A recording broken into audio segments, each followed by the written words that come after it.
Nathan Molumba. Bakomi Nathan Molumba. Nathan Molumba, c'est qui? Mon bébé. Mon bébé Nathan. C'est ton bébé?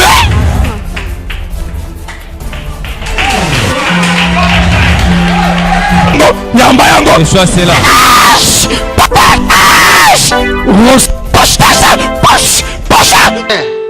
Nalingi yo na mutema na ngai. Nalingi la kisa peuple OK. Eloko ezali. Amen. To sepe ko yamba prophète Jansi. Amen. Prophète des nations. Amen. Nalingi telema likolo. Je voudrais que tu te mettes debout. Azawana betela Yesu maboko. Il acclame pour le Seigneur. Alléluia. Amen. Alléluia. Amen. Je bénis la présence des anges qui est ici. Et je bénis ta présence qui est venue aujourd'hui. Sois béni au nom de Jésus. Je dis sois béni au nom de Jésus. Je vais attendre un amen très fort. Je dis sois béni au nom de Jésus. Je remercie mon papa, l'évêque Guy Daniel.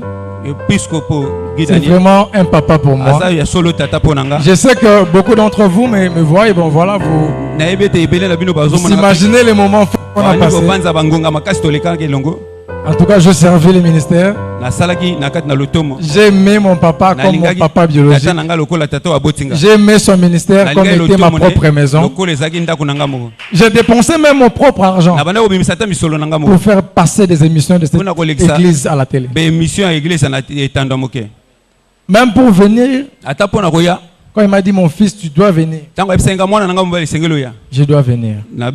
J'avais un programme pour aller aux États-Unis. Je l'avais même publié sur Facebook. Parce qu'il y a des affiches à Washington. Je dis, mais non, je dois partir chez mon père. Je dois respecter mon père. Si tu ne respectes pas ton père, tes enfants ne te respecteront pas aussi. Je pris un billet. Je pris les vols jusqu'à Lubumbashi.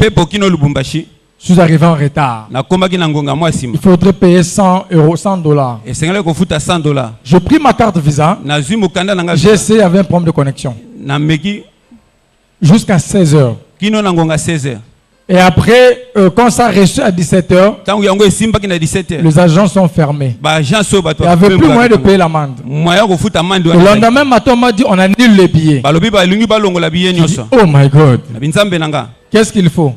Parce que demain samedi, il y a un voyage. Non, dimanche à 5h. Et il y a une place. On dit il n'y a plus de place. Seulement business class.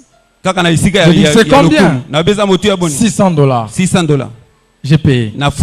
Pour mon père, je dois payer. Amen. Donc je suis venu expressément pour toi.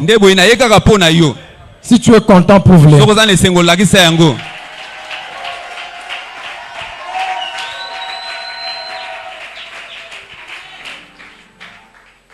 Je vais même canter qu'avec mon père Yoa Alpha. Seulement l'instrumental. Pendant que mon papa parlait, j'étais en train de voir les choses. Je ne vais pas beaucoup te prendre le temps, mais je veux simplement te bénir. Parce que je sens l'électricité fortement dans mon corps. Je sens très fort. Je sens cette onction. L'onction de mon père qui est sur moi. Et je le sens doublement. Es-tu prêt de recevoir ça? Es-tu prêt de recevoir ça? Ma soeur Cam. En body jaune.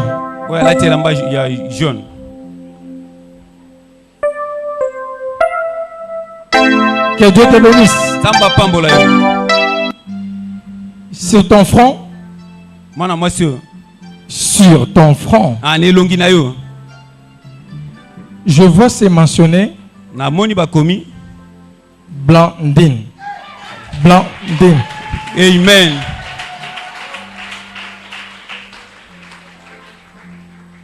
C'est vrai. Je sens l'onction. Aujourd'hui c'est un jour. Dieu va te visiter aujourd'hui. Est-ce que je peux prophétiser? Amen. Si tu es d'accord avec moi, réponds Prophétise, homme de Dieu. Est-ce que je peux prophétiser? Prophétise, homme de Dieu. Est-ce que tu me permets de prophétiser? Prophétise, homme de Dieu. Je suis en train de voir un nom. C'est mentionné Nathan Molumba. Nathan Molumba, c'est qui? Mon bébé. Mon bébé Nathan. C'est ton bébé? Nathan.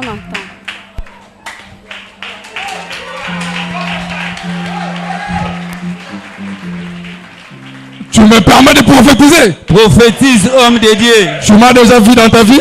Tu me connais toi? Non. Je ne te connais pas. Je connais les autres ici. Je ne t'ai jamais vu. Je ne t'ai jamais rencontré au quartier. J'ai quitté le Congo, ça fait plus de 2 ans. J'ai sonné l'Europe, j'ai sonné l'Amérique, j'ai sonné l'Afrique. Mais ici, c'est la première fois de revenir. Tu me permets de prophétiser? Prophétise, homme de Dieu. Ne sois pas distrait. Je suis en train de voir quelqu'un dans ta famille. Je vois l'esprit des morts en lui. Il aime beaucoup saper. Il aime beaucoup s'habiller. Mais je vous vois pleurer cette année. Mais je le vois. Il n'habite pas au Congo. Je le vois dans une ville qu'on appelle Dakar. Dakar. Tu connais quelqu'un dans ta famille qui s'appelle? Je peux donner le nom? Non. Christophe Matiki. C'est mon grand frère.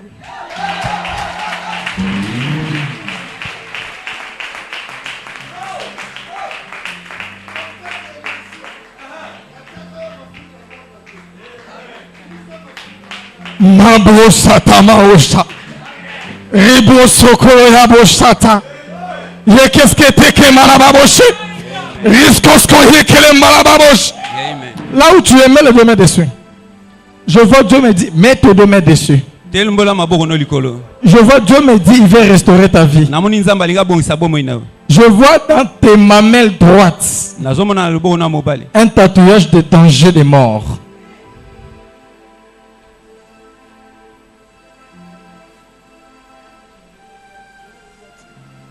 Tu as écouté ce que je parlais? Oui. Mon français n'est facile, n'est pas difficile, s'il vous plaît. Oui.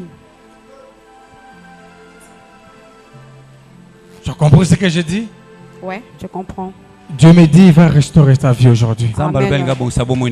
Dieu me dit, il va restaurer ta vie aujourd'hui. Je te vois dans une ville écrit Bruxelles. Cette année, je vois la restauration dans ta vie. C'est la vérité. Ouais. Ouais, c'est la vérité.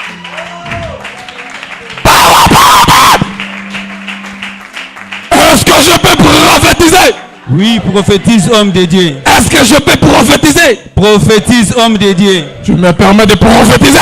Prophétise, homme de Dieu. Dieu me dit, il y a la restauration dans ta vie aujourd'hui. Tu vas recevoir cette power, cette puissance de Dieu.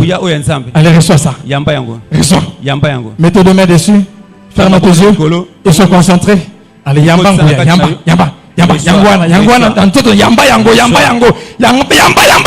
tash! Mabrosa takaska mabosha. Yeske tekele yamaboshe tele yamabo. Rimbo sokolo boshe. Heskata mabosha kataboshe.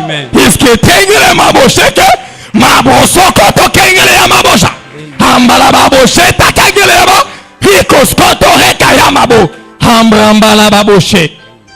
Tu as un téléphone là où tu es? Prenez tous vos téléphones. Composez-moi ce numéro. Aujourd'hui ça va chauffer. J'ai dit appelez vos voisins demain parce que ça va chauffer. Appelez les malades parce que ça va chauffer. Ça va chauffer. Ça va chauffer. Vous avez pris le téléphone? Hey, vous allez épeler après moi. 0 9 0 1 5 8 6 Voix. 7. 7. 7 encore. 7. Appelez ce numéro. Bianga numéro ana. Baba ego koma numéro ana pour binga. Comment? Je parle avec quelqu'un. Oui. Avec? Azo solo la nei. C'est un homme. Aza mobali. Allô? Dis-lui. Yebisai. Je suis à l'église. Oui. Dis comment tu t'appelles? Tu t'appelles Apollinaire? C'est Apollinaire? Oui, c'est bien lui. Il est couturier? Tu es couturier? Petela nzabe maboko. Allô? Allô? Tu es couturier? L'église, nous sommes... Il a dit c'est lui? Oui, c'est lui. Il a dit c'est lui? Allô, Besaï. Tu pries à la restauration? Mais nous sommes à l'église maintenant là. Béni ça y a l'église. Bazo invité Moutou na téléphone par prophétie. Il a dit leleza yo la komona Yesu. Amen. Leleza yo la komona Yesu. Amen. Leleza yo la komona Yesu. Amen. Eloko nyoso ya malonga e bomba mana vina yo. Lelezo landa yo nom de Jésus. Va te suivre. Eloko nyoso malonga e bomba mana vina yo. Lelezo localiser yo nom de Jésus. Localiser la. Lelezo localiser yo nom de Jésus. Nazana posa mudalinga pamba malelo. Besoin de quelqu'un qui. Lelezo localiser yo. Va te localiser. Lelezo localiser. Localisé. Localisé. Hayaba shaka la babush. Reska baba shaka. Lobby na butu. Yes. Na benga kiye na bisie na lobby. Ozomona na te pona nini. Asinga abi pasteur. Nde na zolo baboy. Na zobela nangai na mwana. Toza na hôpital. Ya mababa shaka. Na yomoko. Église lobby. C'était aujourd'hui le jour de sa guérison. C'est pour ça que Dieu a voulu révéler leurs choses. L'absence est mal. Il ne faut pas s'assembler à l'église. Yes. Parce que le jour de l'église, les anges sont réservés pour toi. Alors il faut toujours être là. Yes. Alléluia. Amen. Alléluia. Amen. Je sens l'onction très forte à l'église.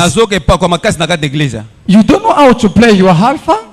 I need some songs like your halfa, just about instrument, not some things again, okay? What more person cares than the father? Just about it. Là où tu es. Ah, ça bouge. My sister come. Yes. How are you? Malam. Oza malam. Malam. Te oza malam te. Nazomona débordement ya ba délogement na vie na yo. Namona instabilité na couple. Amen. Ba maladie mingi na bana. Amen. Spirit of sickness, esprit ya ba maladie ekoti makasi na ndako. Parce que prière est comme un assez. C'est pas bon. C'est pas bon. Il faut que tu aies mis ça. J'ai ça l'onction. Il faut que tu aies mis sa vie à prière. Tu t'inquiètes beaucoup. Non seulement toi, mais dans le couple. Vous êtes en train de s'inquiéter beaucoup. Je vois ton mari. Avant que vous se mariez, il avait déjà un enfant. Amen. Mais c'est une fille. Yes. That is true? Yes. C'est une grande fille. Elle peut avoir de 14 ans, de 15 ans. Yes. Est-ce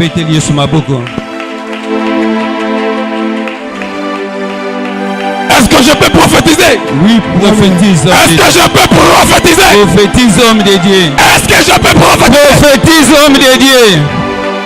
Je vois la restauration de Dieu dans ta vie. Je vois ton mari en déplacement dans une autre province. C'est vrai?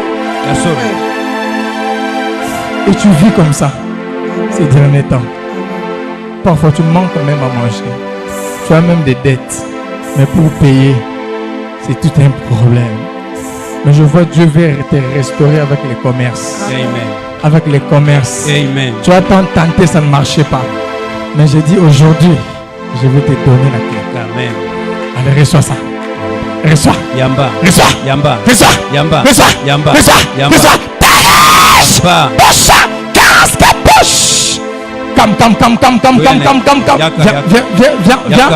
Viens, allez, regarde-moi. Sabroche katas kama brocha kastas. Sas, c'est qui? Reçois.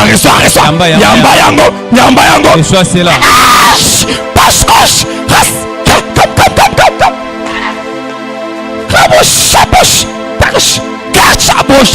Poche. That is the powerful. Acclame pour l'éternel.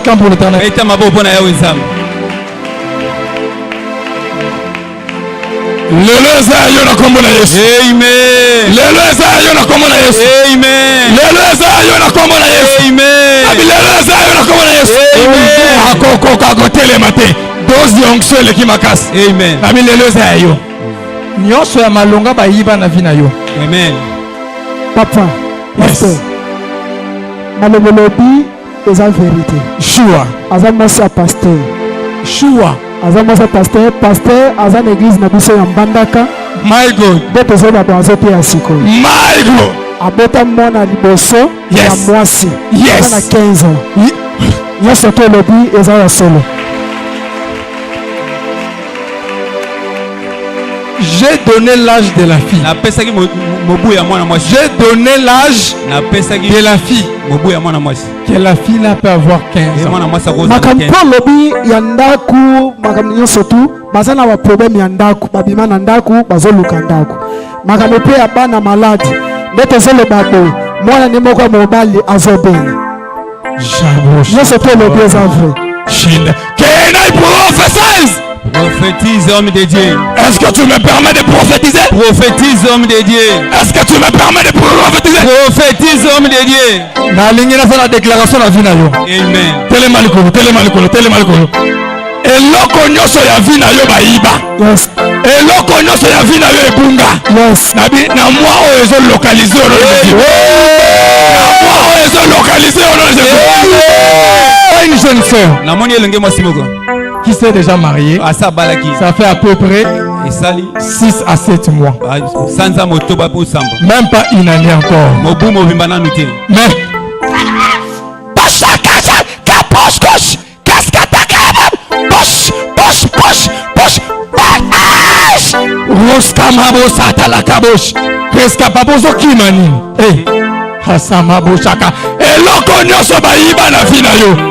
eloko nyonso babotola na vie na yo babina mwa elanda yo na kombo na Yesu.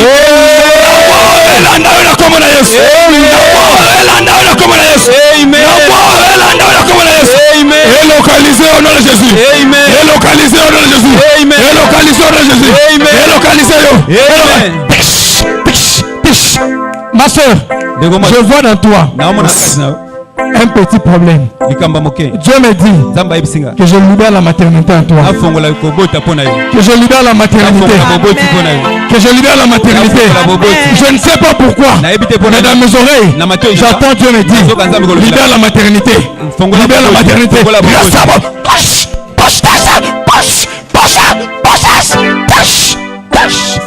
Calme.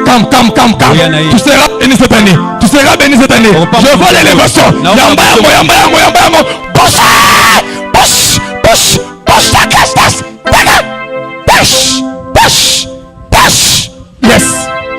Yes. L'onction de Dieu descend dans ta gloire. Yamba epakwa. Yamba yango.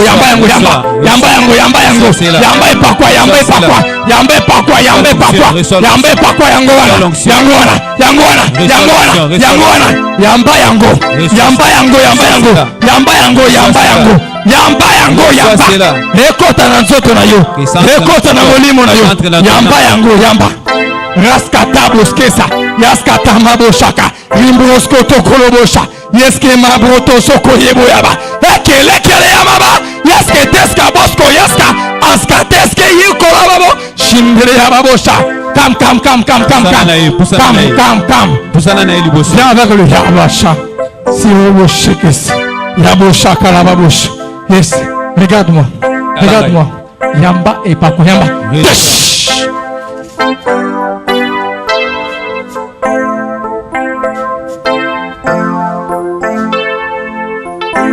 me dit, je dois libérer la maternité dans ta vie. Je vois une stérilité primaire. Une stérilité primaire. Deuxième rangée, deuxième personne. Qui a le bébé? Je vois dans le ventre, quand tu vois tes périodes, des douleurs crielles dans les bas-ventres. Est-ce que c'est la vérité? Amen. C'est la vérité?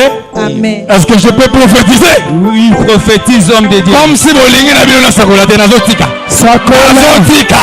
Nazotika. Kam. Yaka. Kam. Yaka. Na sima ya muto alati veste na cravate. En polo noir. Tango vandi wana nzamba azotalisanga lisanga. Dieu me dit, cet homme-là, c'est un grand homme d'affaires. Je te vois avec beaucoup de shops, de boutiques. Et ça confirmé. Prophétise, homme de Dieu. Est-ce que je peux prophétiser? Prophétise, homme de Dieu. Est-ce que je peux prophétiser? Prophétise, homme de Dieu. Tu me permets de prophétiser? Prophétise, homme de Dieu. Powerful. Le bas powerful. Powerful. Le bas powerful. Powerful. This is your time in Jesus' name. Les Zatana on a combo na Yesu. Amen. Les Zatana on a combo na Yesu. Amen. Les Zatana on a combo na Yesu. Amen. Et loko nyoso diable kanga ki na vina yo. Na fongoli yango na combo na Yesu. Amen. Tango zondima amen olinge fongoma oye liboso otiki e fongwami. Amen. Et loko nyoso diable kanga ki na vina yo. Et loko nyoso bangu na vina bakanga. Na fongoli yango au nom de Jésus. Amen. Na fongoli yango au nom de Jésus. Amen. Na fongoli yango au nom de Jésus. Amen. Na fongoli yango au nom de Jésus. Amen. Na fongoli yango au nom de Jésus. Amen. Nzamba azota lisanga ba faire. Oza liboko pete ya kosemaka na église. Yango nzamba lobi ya kofongola yo. Surtout na domaine ba $100 opesaka makasi. Amen. Nzamba lobi azotambusa na bamboka. Namono Dubaï aller-retour. Oh, yes. Dubaï aller-retour. Au sombi biloko oteka biloko kenkeri. Oteka ngo o changer domaine. Biloko shop, osali mini alimentation. Biloko belé na kati. Okay, au sombi. Namono na mutuka mo asika. Voiture mo mkia propre. Nzamba ba fongola vie na yo. Nzamba ba tombola yo. Na monde ba faire. Parce que la famille n'a yo, nous tout traîne à mon yo. C'est la vérité. C'est la vérité. Amen. Toi tu me connais? Est-ce que moi je te connais? C'est la première fois de te rencontrer. So non ça collabore ma kamba solo. Na solo pour le maman bien kweri. Zamba doit tombolo aneo. Ma casse la finance. Ma casse la finance. Ma casse. Obandoka mukusa na maboko na yo. Ah, des chatouillements et bandosalo makas, des chatouillements dans sa paume de main. Cela veut dire Dieu veut t'élever, Dieu veut te restaurer financièrement. Mais Dieu me dit, tu dois ouvrir la porte. Je dois te donner la clé qui s'appelle Tikotak. Amen. Est-ce qu'on le bat Tikotak? Tikotak. Le bat Tikotak. Tikotak. Tikotak na vie na kombo na Yesu. Amen. Tikotak na business na kombo na Yesu. Amen. Tikotak na musala na kombo na Yesu. Amen. Tikotak na vie na yo. Amen. Tikotak na musala yo. Amen. Tikotak na famille na yo. Amen. Tikotak na business na yo. Amen. Tikotak na couple na yo. Amen. Au nom de Jésus. Au nom de Jésus-Christ. Maman Kam. Maman Yaka. Dieu me dit c'est ton temps. Zamba ebisinga tango na yo. Oyeba poani ni ata na yo. Oyeba poani ezata na yo. Dieu me dit Zamba ebisinga jusqu'au samedi. Kino mukola poso ezo. Faut appeler ça Tikotak. Tikotak cela veut dire tu pars, tu ouvres, ça s'ouvre. Okay, c'est une clé laissée passer. Ça s'ouvre partout. Toutes les portes tu vas frapper, tu seras ouvert. Parce que tu as la clé de laisser passer. Jésus, c'est le vrai tic-au-tac. C'est le laisser passer international.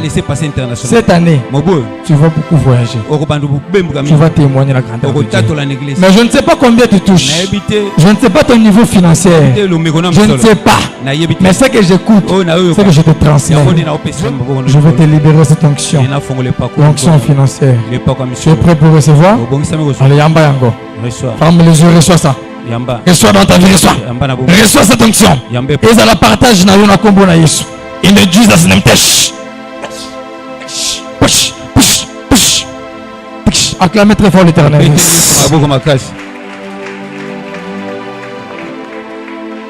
Dieu me dit d'ouvrir la maternité d'enfant. Je vois 7 mois passer, 8 mois, tu t'es marié.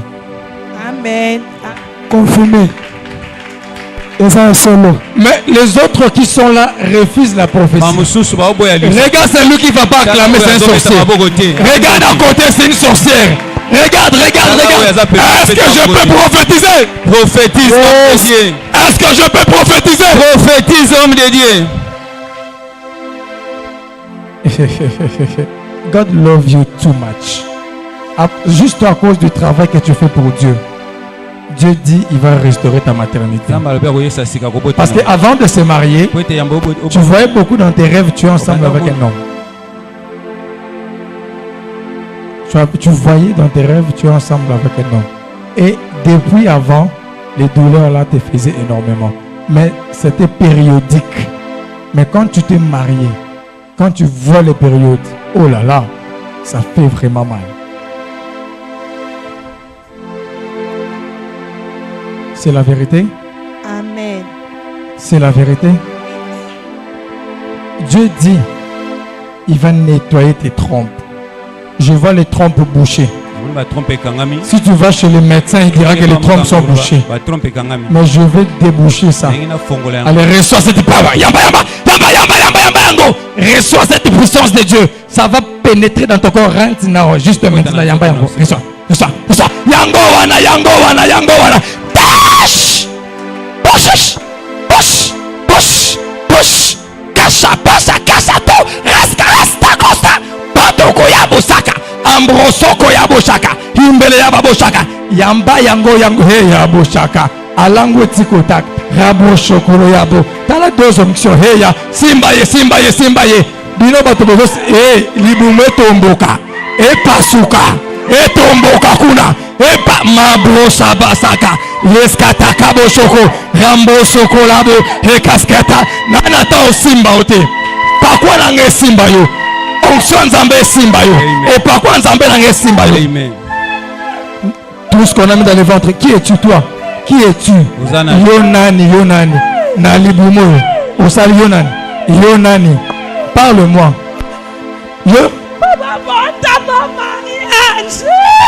Bossi patamakasi bazate. Balobi abuki lwa libota na bango. Na libota na bango batu babalaka te. Nalobi lwa nyonso batala libota na yo. Nalongo yango na kombo na Yesu.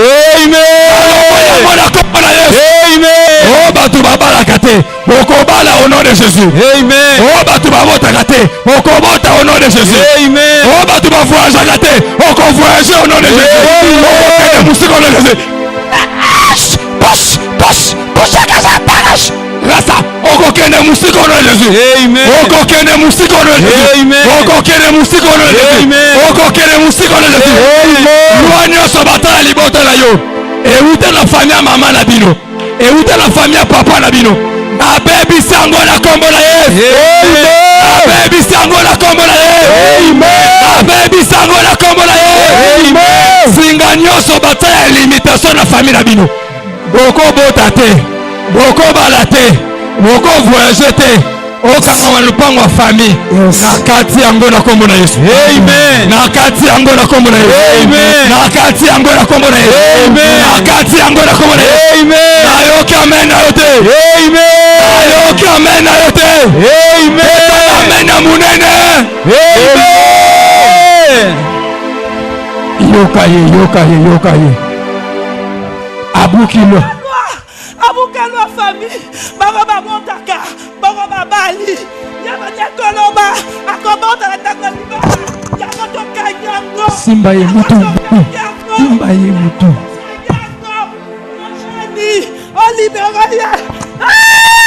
Ngai man of Tikotak.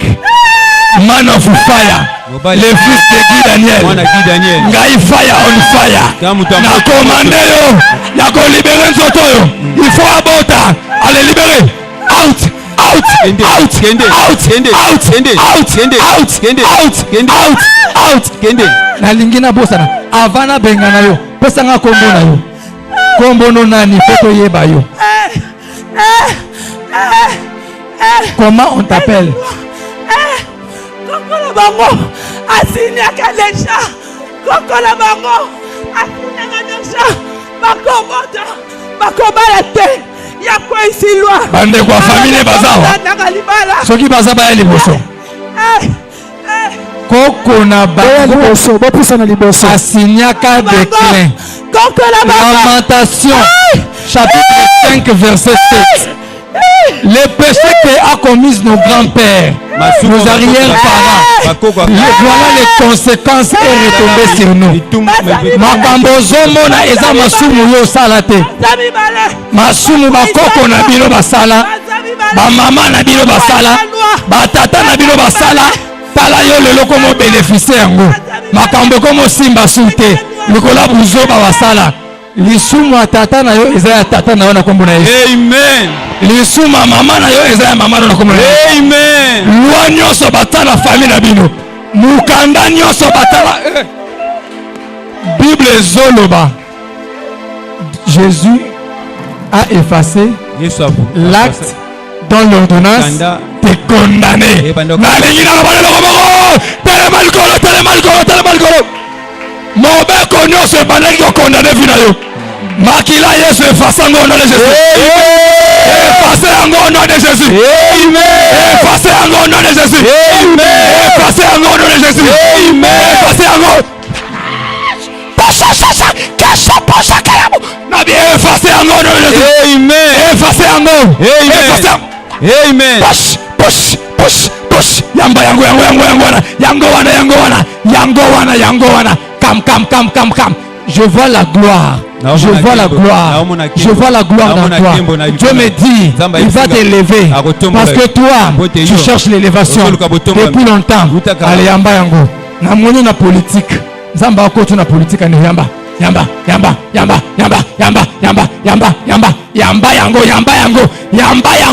yango. Botika ina sebo koko ena yamba yango. Yes. Acclamez très fort l'Éternel. Où sont ces sœurs? Vous entendez ce qu'elles disent? Votre grand-mère avait déjà signé quelque chose. Sur vous, rien ne peut marcher. Rien ne peut voler. C'est pour ça que Mibali Bayaka Bakendaka. Vous n'avez pas chance à Bangolo Mibala bien. Aoya Kenae. Aoya Karabou. Bobo Tarara la famille. Ils ont mobeko kwa komaki.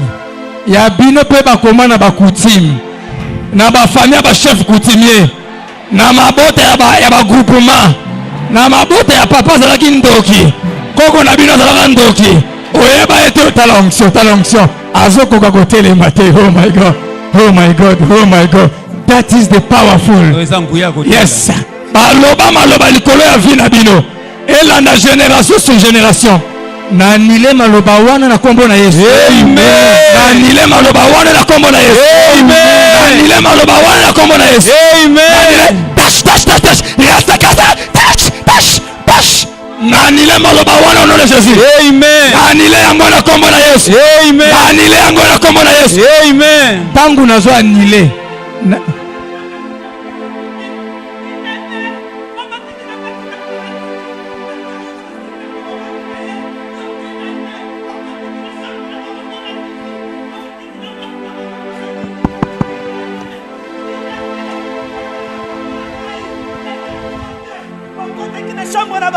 Nini Guy Daniel okote ki na chambre na bango pona nini baza bakoko nanga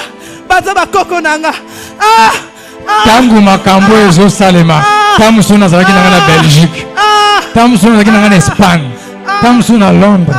Tamsuna Washington na yebi yango atati. Menzambe na nga yebi yango na kombo na Yesu. Amen. Nana tinda kiye amata na mbetu na bango ata bakoko nanga ngam na kangaka basiperma mobali na ye. Ozoyoka. Ozoyoka. Est-ce que son mari est ici? Son mari est ici? Il n'est pas venu. Guy Daniel, au côté de la chambre, on a un Yogi Daniel, au côté de la chambre, on a un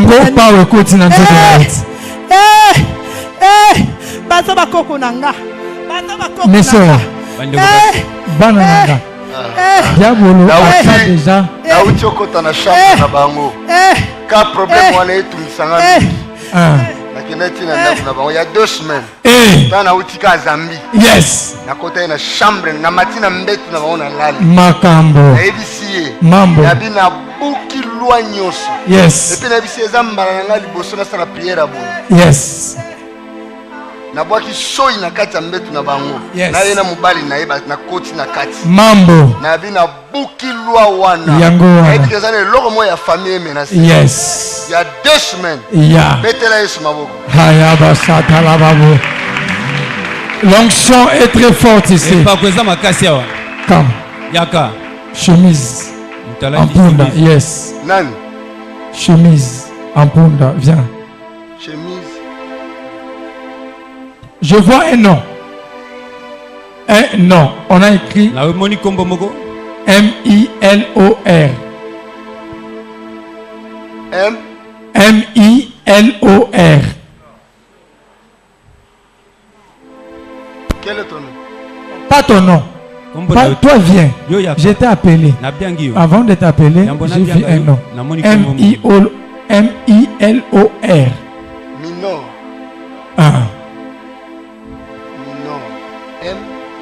M-I-L-O-R. Milor. Boyebi. Milor. Ils ont abri yoté. Mais c'est un enfant qui prie ici, non? Hein? Ensemble là, quand Mambo! Eko Mambo! Acclamons très fort l'Éternel. Acclamons très fort. Acclamez très fort. Namoni abungisi mwana ni moko ya mwasi. Oui papa. Azana bana misatu ya basi. Oui papa ye. Moko wana kombone Paola. Oui papa na benga ye. Mwana wana ya Paola namoni asala accident ya makasi. Maintenant mon ngo esalema na mois ya septembre. Plus précisément le 17. Jésus. Le 17 septembre, moi on a botamaki. Abotama le 17 septembre. Ba plan ya diabolo ebongisi yango akufa le 17 septembre, jour ya mbotama na ye. Moi na ya mwasi ya mukolo komone Paola. Aza mwana aza bana basi misato. C'est la vérité? Oui papa. Eh, qui m'a mangé? Le bana est prophète aye. Eloko nyonso ebombama na vie na yo. Nalobi eloko nyonso ebombama na vie na yo. Ezobima na kombo na Yesu. Ezobima na kombo na Yesu. Ezobima na kombo na Yesu. Eloko nyonso bayiba yo. Nazongisa ngono na Yesu. Ya baba. Naza na posa na pesa onction ya kovanda. Amen. Zamba yebisinga.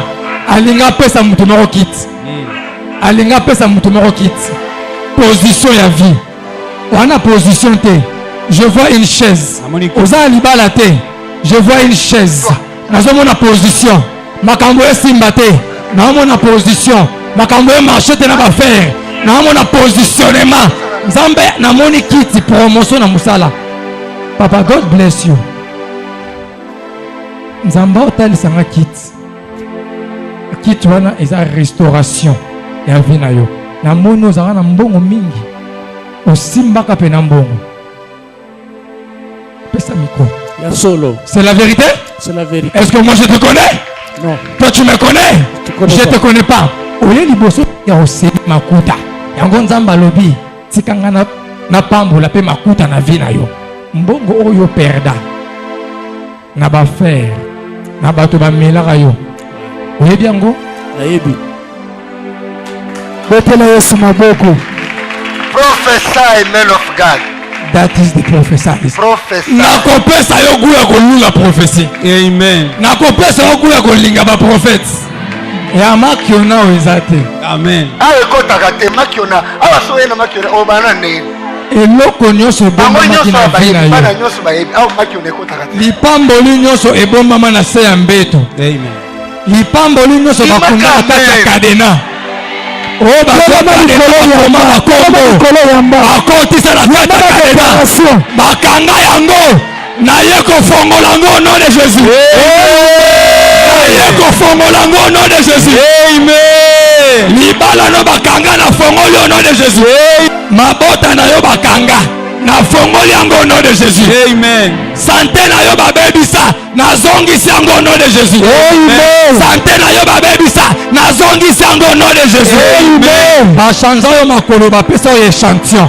Lelo rhumatisme, lobi vimbi, lobi kondi, lobi bukani, lobi lengi. Na zongisi yo makolo na kombo na Yesu. Amen. Na zongisi yo makolo na kombo na Yesu. Amen.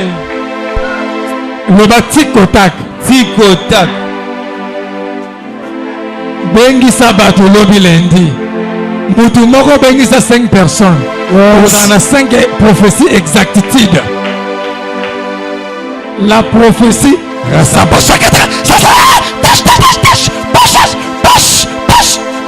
La prophétie déclenche la bénédiction. Yes. La bénédiction déclenche l'accomplissement. Sans prophétie, il n'y a pas la bénédiction. Amos chapitre 3 verset 7. Tala onksokuna, tala onksok, voya pambe zoloba. Mutabimi na suka kuna zoya rosilika. Tala power, tala power, tala power. That is the power. Yoka, yoka. Olingini, olingini. Lendi ekoinda, lendi ekoinda. Tala, tala. Microphone. Lendi ekoinda. Famille na bilongo bimebengisa bango. Amen.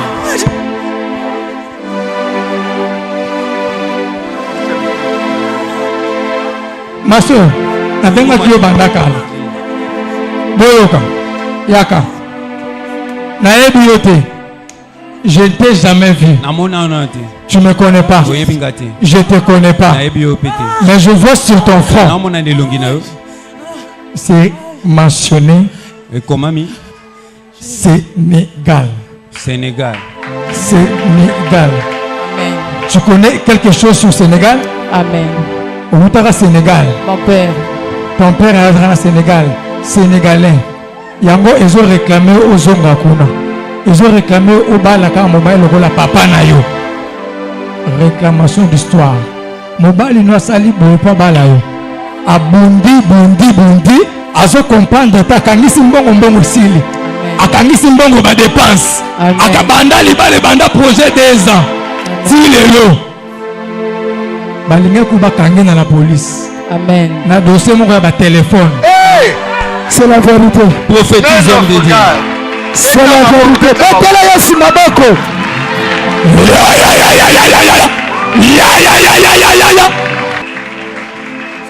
Dis à ton mari de me chercher. Durant cette semaine. Finance et fonds à ma vie. Amen. Akangambonga libala ane ozo bala ao. Amen. Au nom de Jésus. Amen. Le bandit de marche ya kobala kala. Et le ko retenir bino. Loi ya papa na bino. Ezana mobeko oyo salama banda na libota ya Sénégal. Yango yo faut vivre. O changera mibali ya ba homme d'affaires. Pour bando zana mobali na yo o supporter mingi. Ba tentation yebele ya bato mbongo. Bato na ba jeep. Amen. Awuti paria ya koso na bala o. Bongo. C'est la vérité? C'est la vérité. C'est la vérité. C'est la vérité. Est-ce que je peux prophétiser? Prophétise, homme de Dieu. Tu me permets de prophétiser? Prophétise, homme de Dieu. Est-ce que quelqu'un fait que je prophétise? Prophétise, homme de Dieu. Ce qu'on lingi tatago eko. Eh, moi na papa. Guy Daniel. Tout est fini. Tout est fini la vie dans la commonesse. Amen. Tout est fini la vie dans la commonesse. Amen. Tous les problèmes sont finis au nom de Jésus. Amen. Si tu crois, dis Amen. Amen. Ah, hey. Jésus-Christ. Non, on a au Vandi. Le diable a besoin que tu restes assise. Ne plus faire des mouvements. Rester comme ça. Mais je te vois faire les affaires, le commerce. Je te vois aller à Zando, retourner à Gambela, sortir. Tu comprends ce que je dis? Ma soeur, viens. Talanga. Onction yaka. Nazo libérer makola mama na yo. Nazo libérer yango. Balingi babu akele mbasu. Mbasu wana. Mambo. Acclamez très fort le témoin. Tout ce qui est comme maladie dans tes genoux, dans tes pieds, même les douleurs dans les dos, c'est ça? Oui, papa. Tu sens ça énormément. Quand tu sens ça, moi j'étais là. Est-ce que tu me connais? Non. Tu m'as déjà vu? Tu m'as vu dans ton quartier? Dans ta maison? Le bas tic-au-tac. Tic-au-tac. Le bas tic-au-tac. Tic-au-tac. Le bas tic-au-tac. Tic-au-tac. Le bas tic-au-tac. Tic-au-tac. Tic-au-tac na vie au nom de Jésus. Amen. Tic-au-tac na ba faire au nom de Jésus. Amen. Na makolo non peut sanction. Ça m'a beau le colo. Je vais te donner l'onction. Mais il n'a pas ce papa. Et ce côté non yo kango de ces bandits. Oh yambango ka siko. Allez reçois.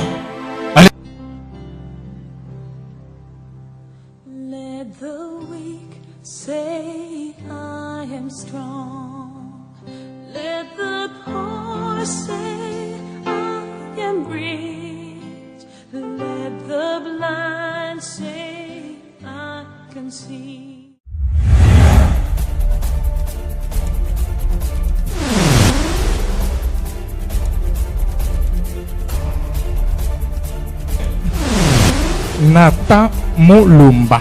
Bakomi Nathan Molumba. Nathan Molumba, c'est qui? Mon bébé. Mon bébé Nathan. C'est ton bébé?